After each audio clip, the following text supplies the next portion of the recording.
사업 발전 방안에 대한 주제 발표가 있겠습니다. 본 주제를 발표하신 김태한 교수님을 큰 박수로 모시도록 하겠습니다. 김태한 교수님은 상명대학교 그린스마트시티학과 교수로 재직하고 계시고 국토교통부 중앙건설기술심의위원회 녹색건축인증전문위원회 등 정부 부처위원으로 활동하고 계시고 저서로는 조경이 그리는 미래, 한국조경의 새로운 지평 등이 있습니다. 김태한 교수님 발표 부탁드립니다. 네, 안녕하십니까. 상명대학교 김태한 교수입니다. 우리 국립원의 특작하고 70주년 기념 축하드리고요. 오늘 한국도시농업연구회에서 이렇게 귀중한 시간 내주시고 다시 한번 감사드리겠습니다. 저희가 지금 한국 사단법인 인간식물환경학회에서 연구용으로 도시농업 활성화위원 종합계획 수립 방안 연구를 저희가 작년도에 이제 추진했었습니다. 그런 연구 내용에 대한 부분을 같이 말씀드릴 거고요. 내용은 다음과 같이 진행하겠습니다. 그리고 연구 계획이고요. 우선은 저희가 그 전반적인 도시농업에 대한 흐름을 알 때 그 분야에 대한 상황을 좀 이해를 해야 될 것 같습니다. 그러니까 코로나 팬데믹뿐만 아니라 저희가 지금 어떻게 보면 10년 정도에 대한 위기에 처해 있는데 작년부터 시작했던 러시아 우크라이나 침략 관계가 장기화되면서 이 식량 문제가 굉장히 급격하게 악화하고 있습니다. 그래서 이런 부분을 다각적으로 이해할 필요가 있고요. 그리고 윤석열 정부가 이제 시작되면서 이제 탈중이 녹색 성장이라고 하는 굉장히 중요한 정책적 방향을 어떻게 모든 산업계에서 같이 하냐 이런 부분들이 중요한 이슈가 될 것 같습니다. 그리고 이제 이런 부분에 대한 식량 안보 이슈가 이제 다각적으로 이제 국가별로 노력을 하고 있는데 현재적으로 중심으로 해서 이 도시농업이라는 키워드를 가지고 이제 해결하는 시도를 해주고 있는데요. 대표적인 건 싱가포르 이런 나라가 있습니다. 그런데 싱가포르 같은 경우는 도시의 식량 자원을 30%까지 도시 농업에서 커버를 하겠다고 하는 이 전략적 사업을 측면하는 데 따라서 여러 가지 이제 도시농업이 가지고 구조적 한계가 저희 있습니다. 도시농업법상에서의 어떤 영입을 할 수 없는 그런 구조적 한계가 있기 때문에 그런 건 다르지만 하지만 이게 국제적 시구라든지 이런 흐름을 우리가 좀 인지를 해야 됩니다. 따라서 저희 학회에서는 이런 부분들을 흔들리 있는 상황에서 지속가능 도시농업 발전망이 어떤 걸 하는 것인지를 저희가 목표를 설정할게요. 그리고 이제 이런 부분을 수행하기 위해서 제3차 도시농업 육성의 5개년 종합계획을 어떤 식으로 가면 되겠냐라고 하는 체계적 관계를 저희가 고민을 해보게 되었습니다. 그래서 저희가 이제 변하는 도시 환경에 어떻게 대응하는 도시농업을 제시했습니다. 그리고 이제 스마트 농업 기술들이 이제 비약적으로 발전을 하고 있는데 이걸 어떤 형태로 도시농업에 이제 연계를 하느냐라는 부분들까지 저희가 총체적으로 한번 검토를 해보는 기회가 되었고요. 그리고 이제 이 도시농업 육성 5개년 종합계획은 법정에 따라서 도시농업법 제5조에 의해서 지금 매년 5개년부터 이제 계획을 하게 지금 구성이 되어 있는데요. 이제 2차 5개년 계획 같은 경우는 도시민 농업이 함께하는 행복한 삶 구현이라는 캐치프레이즈 안에서 다양한 도시농업 서비스가 발표되고 특히나 이제 도농 협력 사업들이 굉장히 많이 활발하게 이루어지다 보니까 도시농업 참여자라든지 도시농업 면접 같은 것들, 총책 면접 같은 것들이 굉장히 비약적으로 상승한 부분들을 우리가 확인해 볼 수 있었고요. 하지만 이제 코로나 팬데믹 특별 기점으로 해서 급격하게 이제 감소하는 것들도 우리가 다시 한번 확인해 볼 수 있습니다. 이건 뭘 의미하느냐? 이제 정체가 되는 부분도 있지만 이제 더 이상의 도시 공간 내에서만 하는 이제 이 도시농업 공간을 확보하기 위해서는 이 면적적, 측면적, 면적적 부분에서 어떤 한계가 엄연히 이제 존재하는 걸로 우리가 확인이 될 수 있고요. 그리고 이런 부분을 이제 극복하기 위해서는 도시농업에 대한 면적에 대한 전략적 사고가 좀 필요하다라는 부분들을 저희가 공감할 수 있게 되었습니다. 자, 그래서 이제 이게 일반적으로 우리가 도시농업을 바라봤을 때 또 새로운 도시농업 하면 두 개의 축으로 하면 이해할 수 있을 것 같아요. 하나는 사회적 수요 변화라는 축이 하나 있을 것 같고요. 하나는 지역 수요자 맞춤형이라고 하는 도시농업 공화 방향이 있을 것 같습니다. 그래서 이 두 가지 축을 어떻게 가져가냐는 부분에서 ICT 공학학교에서 이런 사회적 수요를 만족해 주거나 그리고 도시농업 공간에 대한 법제도 개선을 통해서 이런 수요를 만족해 주는 부분들이 있을 것 같고요. 그리고 이제 이 수요자 맞춤형이라고 하는 부분들은 어떻게 보면 도시농업에 대한 교육 콘텐츠라든지 교육 방법에 대한 공부가 당연히 후속되어야 됩니다. 그리고 이런 부분뿐만 아니라 도시농업에 대한 어떤 질적 향상을 위해서도 하향식이 아닌 상향식 이 의사결정 지원 시스템이 이제 제공될 수 있도록 민관화 도시농업 어버너스가 상시 저희가 좀 지원이 돼야 될 부분이 있고요. 이런 부분을 통해서 도시농업의 질적 향상이 앞으로 필요하다라는 부분을 우리가 일반적으로 생각해 볼 수 있을 겁니다. 자, 그래서 우리 연구진은 이러한 어떤 사회적 수요, 그 다음에 사회적 변화를 체계적으로 담아내기 위해서 이와 같은 단계별 이제 고민들을 좀 시작을 하게 되었고요. 그래서 3차 도시농업 육성에 대한 방향성을 잡기 위해서 이전 계획을 분석을 하고요. 그리고 관련 현황을 분석한 후에 전문가 거버넌스에서 의견 수렴을 거치는 과정을 통해서 저희가 3차 도시농업 활성화 계획의 방향을 설정을 하자라고 저희가 어느 정도 설계를 한 후에 이 도시농업 활성화 계획에 대한 부분들이 산업군이나 활성화 표준이 아니라 행동강에 이어질 수 있게끔 그런 머티리얼을 만들고요. 그리고 그런 것들이 활성화 체계의 핵심 추진과 연계 플랫폼을 이어질 수 있게끔 저희가 좀 구성적인 측면을 좀 고민을 해봤습니다. 그래서 이런 것들이 실제적으로 도시 농산업 실수요자가 만족할 수 있게끔 하는 그런 부분으로 저희가 계획 방향을 좀 설정해 보았고요. 자, 그래서 이제 이런 부분들을 가지고 도시농업의 추진 성과, 앞서 이진희 상관님께서 자세하게 다양한 분야에서 좀 설명해 주셨지만, 주셨는데요. 저희가 이제 이런 부분 어떻게 이제 분석을 했느냐라는 부분을 좀 구체적으로 말씀을 드리겠습니다. 그래서 2차 그 종합계획 같은 경우는요, 그 이전에 여러 가지 흐름들을 살펴봤을 때 크게 한 4가지 정도의 어떤 시스템을 구분해 볼 수 있을 것 같습니다. 인프라, 네트워크, 홍보와 기술 개발 4가지 축으로 볼 수가 있을 텐데요. 이게 농림부 산하의 아마 4개의 형태의 어떤 그런 기관들이 이러한 부분들을 한번 담당하고 구체적으로 담당하고 진행하는 걸로 파악되고요.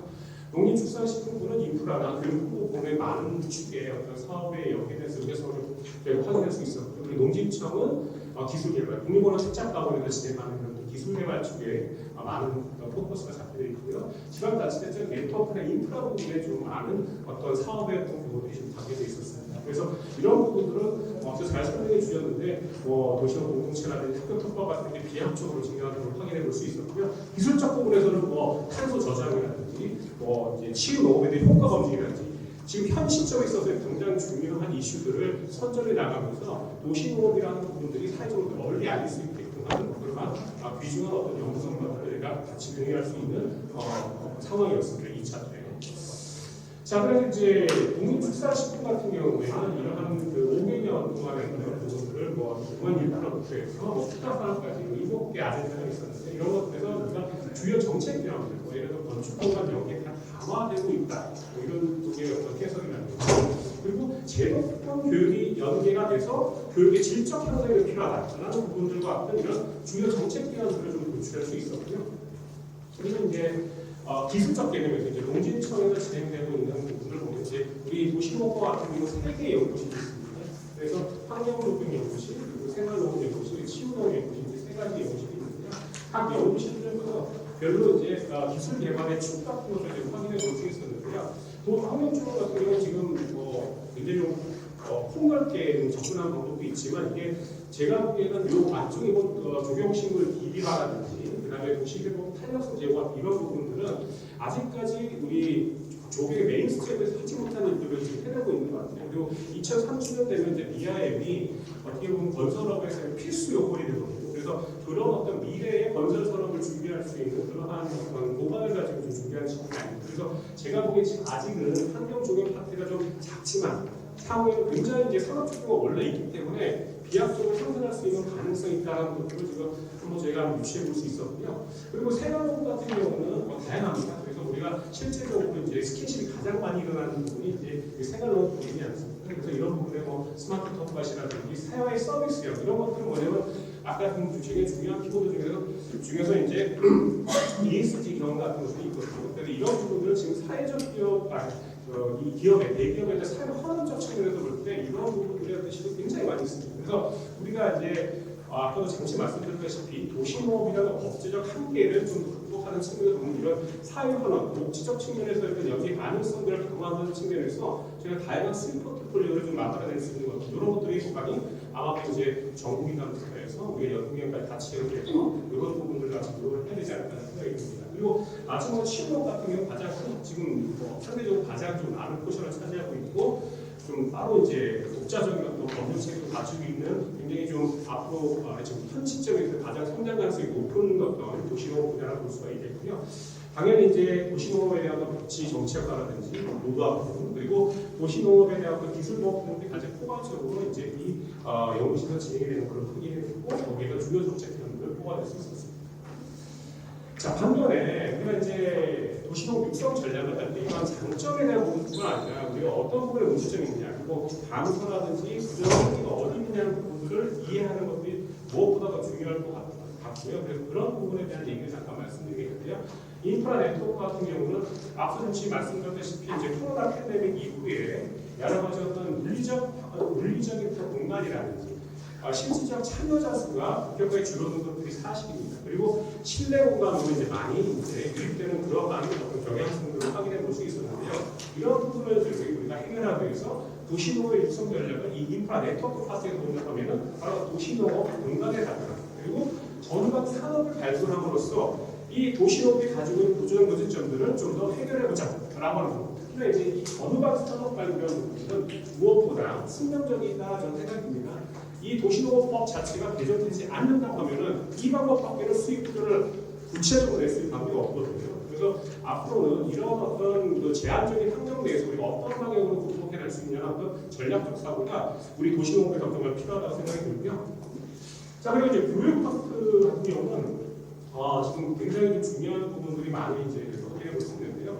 도시농업 교육 같은 경우 감소 추세, 학교 교육, 도시농업 같은 경우는 일부는 증가도 하고 있지만 참여자들은 팬데믹 중에 좀 감소하거나 이제 변동 속에 있습니다. 근데 중요한 문제가 하나 있어요. 여기에 보면 도시농업 관리사의 취업자 수가 비약적으로 증가하고 있거든요. 2배 이상. 근데 이들이 하는 일이 없다. 그리고 수익 구조를 상승할 수 없다. 그럼 사회적 문제가 야기될 수밖에 없습니다. 그래서 어떻게 보면 지금 우리 계신 도시농업 이해 관계자들께서는 가장 관심 있는 것이 새로운 어떤 수익 모델이 뭐가 있을까? 그리고 내가 일할 수 있는 수익을 낼 수 있는 게 뭐가 있다라는 부분들 때문에 더 이러한 향후 5개년 계획에도 관심을 갖고 계실 거예요. 그래서 이런 어떤 사회적 수요나 사회적 요구에 대한 부분들을 충분하게는 아니겠지만 우리가 구조적으로도 이렇게 해결해 줄 수 있는 방향성 제시가 충분하게 이 5개년 계획에 담겨져 있지만 이런 어떤 사회적인 동일한 문제점들이 좀 잦아들지 않을까라는 생각을 가질 수 있고요.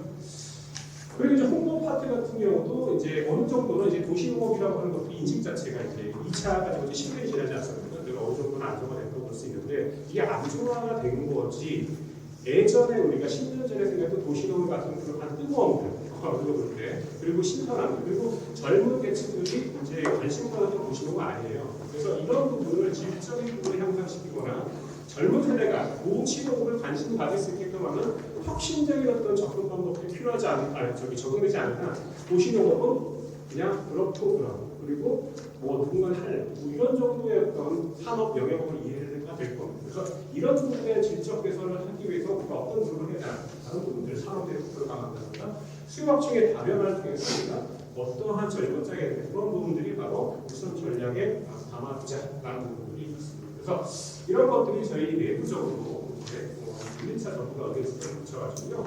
인프라 네트워크 교육공고 사업 부분에 있어서 한 7가지 정도의 아젠다를 뽑아내고요. 이런 것들이 현황을 기반 도시농업 발전 방향으로서요. 6가지 축으로 저희가 정리해 볼 수 있었습니다. 그래서 사회적 요구에 변화하고 이제 정부 정책과 연계될 수 있는 그런 지속가능한 도시농업 발전 방안을 저희가 한번 나눠낼 것 같습니다.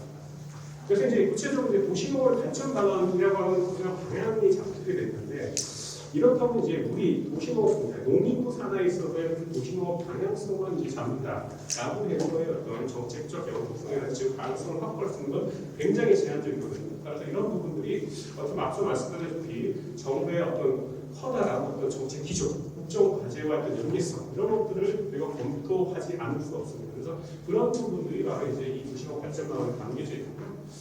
그래서 저희가 이제 도시농업 육성 발전 방안에 대한 초안이라고 해서 안을 잡았을 때 이 안 자체에서 기존의 이제 도시농업 육성의 추진성과 분석 내용들만 담은 것이 아니라 윤석열 정부의 120년 과제를 연계한다든가 그리고 앞서 말씀 한수진의 녹색 성장이나 방향성을 같이 공유한다든가 그리고 또 이런 부분들이 지속 가능성을 갖게 된다면 바로 정부 부처와 연계된 추진 전략 사고가 연계되고 설계가 됩니다. 그래서 이런 부분이 총체적으로 고민이 됐을 때 이러한 어떤 도시노후 육성 발전 전략의 한 것들은 실효성을 갖게 되는 것이고요. 그런 것들이 확장 가능성을 가졌을 때 조금 정책으로서의 어떤 지속 가능성이 완벽하게 좀 구비가 되는 것이라고 볼 수가 있겠습니다. 그리고 이런 안 자체를 그 도시노후 육성과 관련된 민간한 거버넌스에 의해서 의료 수렴하는 것이고 이것들 필요하거든요.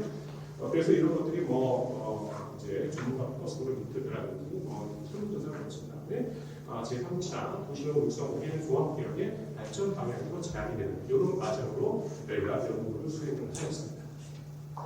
자, 이거 한번 뜯어본다고 하면요. 기존에 이제 1차 그 도시노후 육성 추진 전략 우리가 분석해본다고 하면 전략적 분석이 이제 지방자치 농림청 그다음에 농림축산식품협회로 공간제도 인프라 교육회로 협력도시지자체협회로 이제 이 전략적 구조를 분석해 볼 수 있는데 이런 구조를 조금 보도하자라는 부분들이 있고요. 그리고 윤석열하고 국정과제 연결했을 때 국정 2가 이제 경제부터 그리고 복지문화, 과학기술, 이 3, 4가 어느 정도 배를 같이 하는 부분은 파악이 되었습니다. 그래서 이런 부분이 어떻게 연결돼요? 그러면 요거 관련된 그 산하 부처들, 그래서 국토교통부의 보건복지부, 환경부, 산림청과 아까 사원님 말씀해주신 산림청의 도시부터 연결되는 부분, 이런 부분들도 마찬가지로 도시부 같은 경우는 지금 현재 과거에는 이제 미세먼지에 의해서 이제 예산 구조가 이제 이어져서 지금 도시부 같은 경우는 예산이 한 5천 원 정도 되거든요. 지자체 반 그래서 정부관에서 2천 원 정도 되는데 지금 같은 경우에는 이제 기후가 대응 작업으로 바뀌었습니다. 예산대로 바뀌게 돼. 그래서 지금 올해부터 탄소 중립 도시 정책이라는 부분을 지금 고민을 하고 있는데요. 그걸 이제 저희 연구체에서 같이 진행하고 있는 상황이면서 아마 아까 말씀하셨던 부분에 여기 가능성을 우리가 파진해 볼 수 있을 것 같습니다. 그래서 이러한 산업 확산 전략을 도출하는 과정에서 보자면 바로 이런 부처 간의 연계 가능성 이런 것들이 굉장히 중요할 수 있겠고요. 그럴 수 있게끔 저희가 좀 유연하게 우리의 그 정책 방향을 좀 설계하는 것이 필요하다라고 말씀드릴 수 있겠고요. 그리고 1차, 2차 우리가 계획을 가져왔을 때 아까 그 인프라 네트워크 교육부라는 이런 전반적인 아젠다를 좀 구체적으로 분석한 결과 나왔던 결과들이고요. 이런 것들이 이제 이런 다양한 어떤 아젠다의 내용들을 봤을 때 조금은 2, 3, 4 연결되는 좀 더 직접적으로 연계가 많이 되는 국정과 3과 산하 수립이 많은 부분을 좀 차지할 수 있었어요. 복지로, 환경에서 크거든요. 이런 부분을 좀 구체적으로 봤을 때 국정부터 3 같은 경우는 일자리 복지, 스마트 친환경, 성인재 교육 같은 이런 부분들이 아마 중요한 키워드가 될 것 같고 그리고 국정부터 이와 중국의 4 같은 경우 국토지도화, 그 다음에 네트워크 보도와 탄소 중의 생물 다양성 같은 이런 키워드가 이 도시농과 같이 공존했을 때 확장 가능성과 부처간 연계 가능성을 비약적으로 향상시킬 수 있다라고 판단해 볼 수 있겠습니다. 자, 그래서 이런 부분들을 정리해 봤을 때 농림축산식품부에서는 아마 이 국정과제령에서 국토교통부라든지 과기정통부, 환경부처, 그다음에 방역민수처 이런 관계부처와 어떤 연계 가능성을 가지고 볼 수 있겠고요. 이런 국정목표 2, 3, 4와 연계된 우리가 사업의 방향 이런 것들도 같이 한번 제시해 볼 수 있을 것 같습니다. 그래서 도시농업 공간 확대에 관련된 거, 전후방산업 종합 정보 시스템 구조랍니다. 그리고 사회 서비스요, ESG 경영을 위해서 이런 프로그램 모두화되는 것입니다. 그 다음에 산업다변화, 특화사업, 이게 아까 전후방산업과 연계되는 부분이 될 수 있겠죠. 교육기관과 연계돼서 이제 교육 프로그램을 프레큐시, 정도 관리하는 것, 이런 것들도 필요하고 그리고 디지털화 생활화를 지원하면서 도시농업을 좀 더 질적 향상을 끌어올릴 수 있게 하거든요. 그리고 도시의 회복 탄력성, 이건 먼저 이제 도시의 지속 가능성이 있거든요. 그래서 기후변화 대응이라면 두 가지 축이 있습니다. 그래서 기후변화를 위한 어떤 원인 물질인 온실가스를 감축하는 축이 있고요. 그리고 기후변화에 가지고 다양한 문제들이 있지 않습니까? 도시 열성이라든지 도시 홍수라든지 이런 부분에 우리가 얼마만큼 대응하고 살아가는 이게 적응하고 살아가고요. 기후변화 적응 이 두 축이 있는데 이 두 가지 축 전부 다를 우리 도시농업이 어느 정도 커버할 수 있다. 이런 전략적인 내용들을 담아낸다라고 하면은 환경뿐만 아니라 지금 정부가 가지고 있는 탄소 중립 녹색 성장이라는 정책과 계속 정확하게 같이 할 수 있겠죠. 그래서 이런 부분에 대한 어떤 전략적 사고가 아마 좀 고민이 돼야 될 것 같다라고 말씀을 드릴 수 있겠고. 이래서 이제 저희가 그 3차 종합계획의 도시농업 육성 종합계획에 이러한 4개의 핵심 과제 그리고 각 핵심 과제별로 해서 3개의 실천 과제들을 제안을 했었습니다. 그래서 이 내용은 조금 더 다음 장 좀 구체적으로 설명을 드리겠습니다. 자, 그래서 이제 목표가 도시노 참여자를 확대하는 거. 이게 질적 확대입니다. 양만 확대합니다. 그리고 전후방 산업의 어떤 규명, 정의, 그리고 공공화를 고도하면서 생산 규모를 늘려주는 거. 그래서 우리 그 도시농업 관리사가 할 수 있는 어떤 일들, 그들이 이제 도시농업법 상에서의 어떤 제한된 어떤 규정 외에 전후방 산업과 연계되는 과정에서의 수익을 창출할 수 있도록 견인해주는 이런 부분입니다. 그 다음에 도시농업 공간을 다변화하는 겁니다. 그래서 도시 공간 내에서 이제 토지용 계획 측면이라든지 지구단위 계획 측면에서의 어떤 구조적 한계가 있어요. 더 이상 도시농업을 외부만 할 수 없습니다. 그래서 이런 부분을 해결해주기 위해서 건축물과 연계된 부분이라든지 실내로 적극적으로 이 도시농업을 유입시켜주는 것, 이런 전략적 사고가 필요할 것 같고요.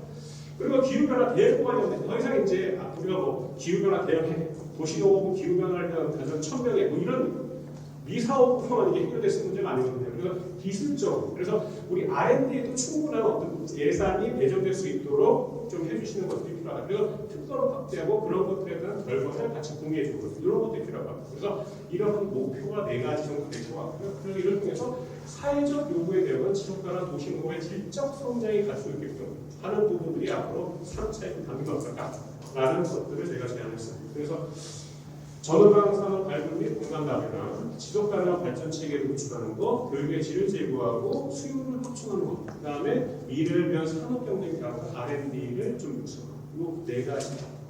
그래서 4가지 탑으로 이 세 가지의 실천 과제들을 제안했고요. 자, 이것도 마찬가지로 체계적인 어떤 프로세스를 제공했어요. 유관검토부터 관련 통계검토, 유관사업 검토를 통해서 그 문제점들을 발굴했습니다. 문제점과 필요가 많고요. 그리고 이런 것들을 농업 거버넌스에 연계해서 실천 과제 설계가 될 수 있게끔. 그래서 이런 실천 과제들이 도시 농산업 실수요자에게 과연 어떠한 영향을 미칠 수 있을까까지 고민을 한번 해봤습니다. 근데 네 번째 이제 법령 부분과 정책 부분 세 가지 파트로 이제 제안했었고요. 자, 그래서 이제 이런 것들이 막 1번부터 해서 12가지 빠르게 넘어가면서 하나 정도 유관 부분부터 어떻게냐, 농림, 산림, 농토, 환경부에서 이 아젠다와 유관하는 부분에 있어서 법령 검토를 시작했어요. 그리고 관련 통계가 있는지 확인을 하고, 그리고 유관 사업에 대한 부분이 정부 중앙정부라든지 지자체가 유관하는 어떤 것들이 있는지, 그래서 그럼 과연 후방 사업이 뭔지, 그다음에 전방 사업이 뭔지를 저희가 좀 카테고라이제이션하고, 그리고 그런 부분이 세 번씩 과제 설계 들어가서 법령 부분. 그래서 지금 서비스 관련된 부분 좀 미진하다. 그래서 법령적인 체계 정비가 필요하다. 그래서 가능하다 하면 도시농업부상에서 이런 어떤 생산 유통 전문 산업을 의미할 수 있는 것들에 대한 서비스 의미를 좀 개정해 주시면 어떨까? 이런 어떤 제안을 해드렸던 거고요. 그리고 이런 걸 하기 위해서는 정기 시스템이 필요해요. 그래서 이런 것도 예산이 필요하거든요. 그래서 도시농업의 전방 산업을 규정하고, 그리고 통계를 관리하는 이러한, 예를 들어서 행정통계 관계도 국가 승인통계까지 가기에도 비용요청이 많기 때문에 전담의 행정통계, 그리고 국가 승인통계를 이어질 수가 있고 하는 그런 좀 프로세스를 좀 밟아 주십사, 그런 것도 제안을 좀 해볼 수가 있겠고요. 그리고 이런 것들이 이제 서비스를 해야 되잖아요. 정보 서비스. 그래서 정보 플랫폼을 고도화하는 중. 그래서 이게 단계별로 우리가 도시농업 전후방 산업을 갖다가 좀 육성하고, 그다음에 그걸 실제로 우리가 좀 치료하기 위해서는 이러한 법령, 정책, 산업 부분에 대한 어떤 프로세스가 좀 필요하다고 제안을 했습니다.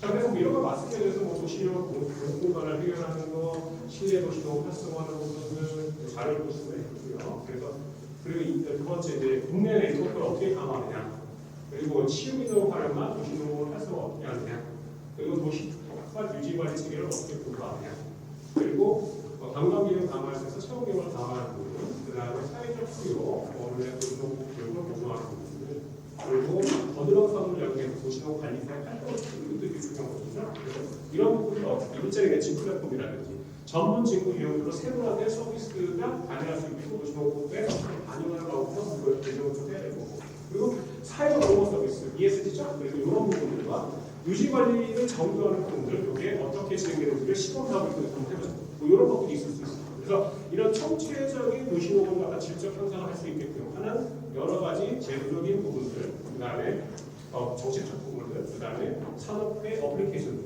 이런 것들이 같이 이어져야 된다. 라고 말씀을 드릴 수 있고요. 그리고 아래 부분은 도시농업을 해서 우리의 좋은 가에서 나가는 부분. 그 다음에 기후변화 대응 기술. 그래서 이건 지금 아직까지 이런 부분은 그러니까 조경 부분에 있어요. 조경 산업이 있거든요. 조경은 R&D라는 그 유닛이 영국 유닛이 우리 국립원의 특작과목밖에 없어요. 이건 굉장한 어떤 메리트일 수 있고요. 향후에 이 조경 기술에 대한 부분에 대한 니즈가 비약적으로 많이 늘어날 수 있기 때문에 그걸 선제적으로 우리 국립원의 특작과원이 지금 설정을 하고 있는 거거든요. 그래서 앞으로도 좀 이런 부분에 관심을 좀 갖고 있다고 원래 삶이 있기 때문에 규모가 그래서 이런 부분을 좀 보다는 좀 굉장히 좀 앞으로 어떤 그 비전을 좀 확인해 볼 수 있는 상황이고요.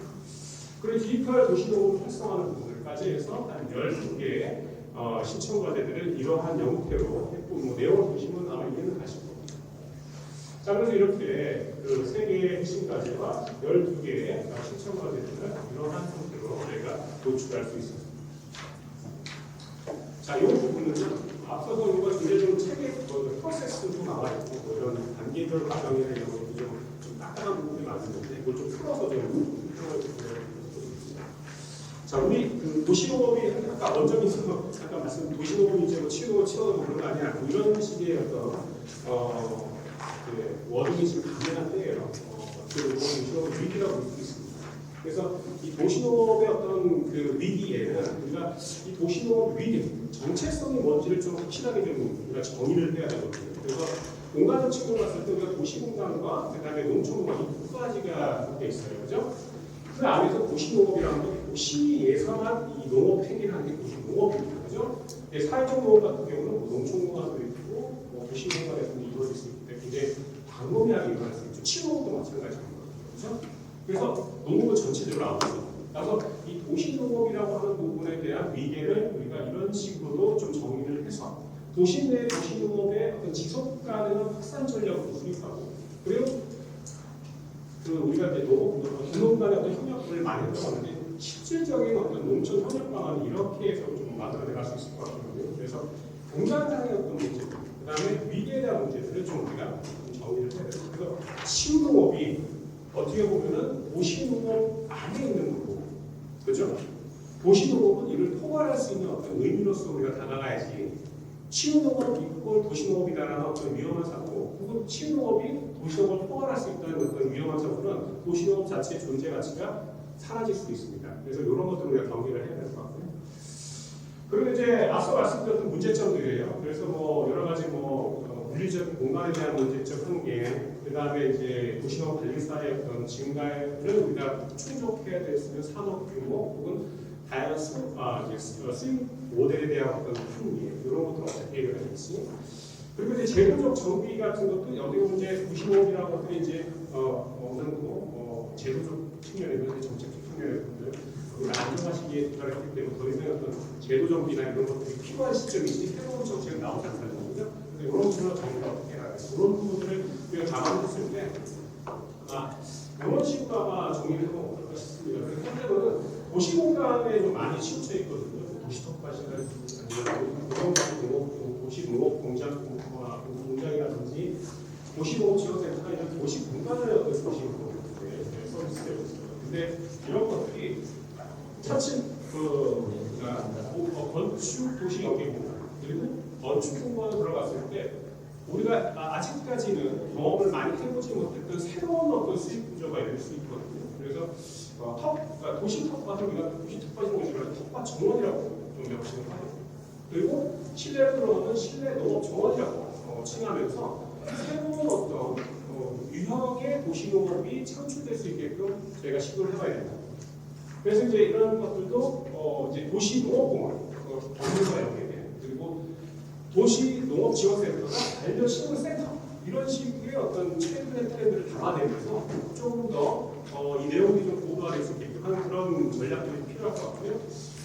도시농업교육, 기후변화 대응이라든지 도시농업 실내 환경교육이라든지 이런 것들의 구체적인 과제들을 좀 제시해주고 도시농업 관리사도 그러니까 이게 뭐냐면 이제 체험 그죠? 그 다음에 이제 도시농업이 치유라는 어떤 키워드를 가져왔을 때 하는 거는 실제 우리가 도시농업 관리사가 몸을 부딪히면 같이 체험하는 그러한 형태의 어떤 서비스를 한다라고 하는 것들은 치유형에서 우리 가질 수 있는 영역을 볼 수가 있거든요. 그래서 이렇게 복지와 연계된 프로그램을 운영하는 거예요. 그 다음에 체험형, 테라피 이런 것들도 같이 우리가 도시농업의 태도에 대해서 고민할 필요가 있고요.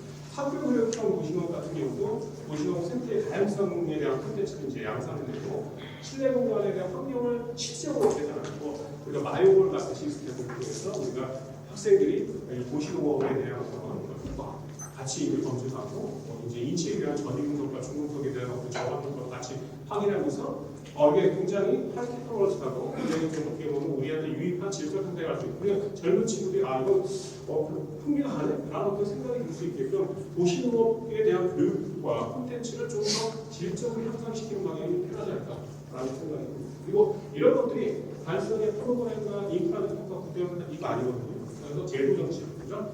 관련 조례라든지 도시농업까지 개정을 좀 논의해 보면서 그래서 이런 어떤 통과 쪽으로 지원한다든가 실용업 지원을 하는 쪽으로도 이 도시농업 관련 조례가 좀 바뀌어야 될 것 같고요. 또 한 가지가 이제 국토부가 연계된 이게 어떻게 보면 도시농업의 이제 건축 분야, 건축의 바운더리에 이제 우리가 진입하기 위해서는 어떤 인증제도라든지 어떤 그 모티브가 필요하고 이런 것들이 바로 녹색건축 인증제도에 연계될 수 있는 부분이 있어요. 그래서 지금 여기 많은 사람들이 같이 계시는데 저희가 이제 지속가능 외부 공간에 이제 전문용으로 같이 좀 작업을 이런다고 진행하고 있습니다. 그래서 이게 좀 한 가지 중요한 좋은 이슈가 하나 보면 이제 커뮤니티 가든에 도시농업이 들어갈 것 같아요. 그래서 도시농업 자체로 이제 이런 가중치를 받아낼 수 있는 것들이 좀 열릴 것 같고요. 또 한 가지가 뭐냐면 이제 인구지방 녹화를 바라보는 시각 자체가 그 전보다 완전히 달라졌습니다. 따라서 이 인근 지방을 바라보는 것들이 이제 건축가들이 녹색 건축하면은 이게 다른 것보다 무조건 식물이 적용되는 다른. 그다음에 인증기관에서도 더 이상 이제 인공지방 녹화를 해서 이렇게 하는 부분이 귀찮은 게 아니라 그게 이제 건물의 아이덴티티를 녹색으로 바꾸는 거. 이런 어떤 인식이 공감되고 굉장히 크게 형성되거든요. 그래서 지금 생태 변경을 기반으로 하고 그 외적인 측면에서 이제 인공지방 녹화에 대한 플러스 가점할 수 있는 그러한 구조로 개정을 지금 진행하고 있거든요. 이게 완성이 된다고 하면은 우리가 도시농업 자체가 인공지방 녹화잖아요. 그래서 이런 부분을 가져갔을 때 여러 가지 가능성도 같이 고민해 보면서 그것도 아래때 같이 연결해야겠죠. 그래서 그런 적용 입법 이런 것들 해서 한번 우리가 새로운 시장을 좀 대처해 줄 수 있는 방향으로 3차가 좀 질적으로 많이 좀 보도가 됐으면 좋겠습니다. 자, 그래서 이런 논의가 단 한 사람, 몇 명의 연구자 그리고 정책을 담당하는 공무원 이런 계획에 뛰어드는 게 아니라 아까도 말씀드린 하향시나 상향시죠. 이걸 하기 위해서 이러한 거버넌스가 필요하거든요. 그래서 3차 도시농업 활성화 조합의 기본 방향을 도출을 하는 것뿐만 아니라 지속적으로 활성화를 지원하고 신축 과제를 도출해낼 수 있게끔 하는 이러한 상시, 이 도시농업 활성화 민간의 거버넌스가 존재하면서 그래서 이런 정책적인 어떤 의사결정 지원 그리고 아이디어 제공 이런 것들이 계속적으로 우리가 한국 도시농업 연구회가 그런 역할도 하실 수가 있고요, 그렇죠? 이런 다양한 형태의 어떤 거버넌스들이 작동할 수 있는 그래야지만 이 도시농업이 질적 향상을 이뤄낼 수 있는 그러한 구조로 성장할 수 있을 것이다. 라고 생각합니다. 자, 마지막으로 우리가 이제 이 공동지대복 환경교육을 위해서 나라를 그다음에 농업을 확대하기 위해서 이런 확장해서 확산 전략을 공유하는 그런 측면을 봤을 때 우리가 이제 인프라하고 네트워크 기능을 강화하는 부분과 그리고 도시형 치유와 같이 운영하는 도시농업 이것들이 이제 아마 도시의 산업 경쟁력을 같이 견인을 할 수 있을 거라고 생각합니다. 그래서 도시농업 인프라 네트워크를 강화해서 우리가 결정적으로 보면 우리가 아직까지는 이 도시농업으로서 식량 문제를 해결한다는 것들은 원래는 지금 이게 좀 업무가 시간 건데 나중에 그렇게 되겠죠. 아직까지는 제도적으로 이제 어려움이 있으니까 친환경 도시의 견인하고 그러니까 공익과 복지에 대한 부분에 대해서 역할을 할 수 있게끔 거듭날 수 있는 이 종합계획 바로 이 3차가 아닐까. 네. 의사들이 같이 발표하겠습니다. 감사합니다.